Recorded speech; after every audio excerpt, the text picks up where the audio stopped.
Hey everybody, it's Jason Blaha here, and it's time for part 2 of the Monday Q&As. So let's get it done. When recomping, should one schedule high carb refeeds on rest days, hardest training days, the day before your hardest training session? What's your thoughts, Jason? Thanks. Yeah, this one is very simple. If you're trying to recomp, you need that refeed to be your primary training fuel for your most important session. So your hardest session, and particularly your highest volume session that is stimulating the most growth, the most adaptation, absolutely needs to be within 1 day of your refeed. So if you refeed on Saturday, that session should probably be on Sunday. And the reason for that is that you need 1 day a week to where your performance is absolutely optimal in order to make sure that you're stimulating growth on a recomp. And obviously the day after you refeed, your glycogen stores are going to be super compensated. You are going to be at probably your peak performance for the week. Now, I do not recommend that you train on the refeed day. If you want to do some light cardio in the morning of it or whatever, that's fine. Do not train on the refeed day. That day needs to be about glycogen supercompensation. So you're trying to store all that muscle glycogen, replenish glycogen stores, and then the following day you need to train. And that training session, that should probably be your most important training session of the week. All right, next question. How to increase grip strength? All right, there's a lot of methods for this. A lot of this can be start doing all of your rowing and most of your deadlifting without straps, just with chalk. That alone will start improving grip strength. Now on top of that, actually I've got something right here. I keep one of these on my desk. I have a Captain's of Crush gripper right here.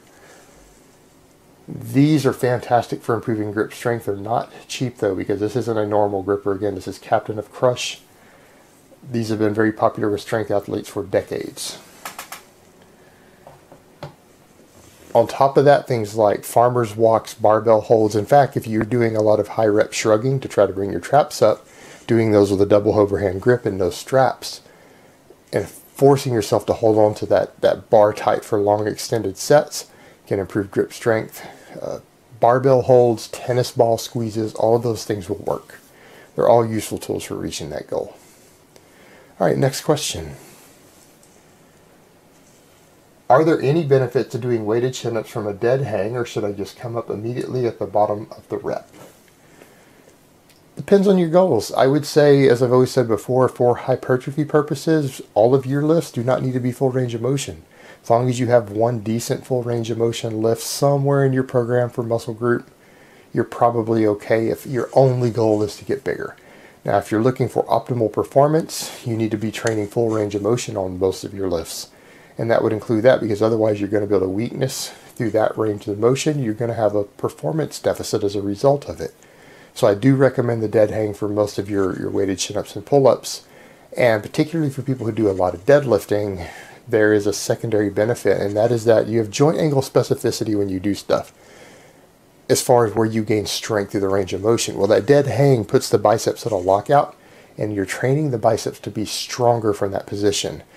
And in my opinion, and this is only my opinion, I believe that reduces the chances of a bicep tear or a bicep rupture when you are doing deadlifts, simply because at that position to where the stress is going to be put on the bicep in a deadlift, the biceps and the connective tissue are trained to be very strong already at that joint angle. And granted, that might sound a little bro-ish. I'm not aware of data fully supporting that, but there does seem to be some anecdote to that, and it just seems to make sense.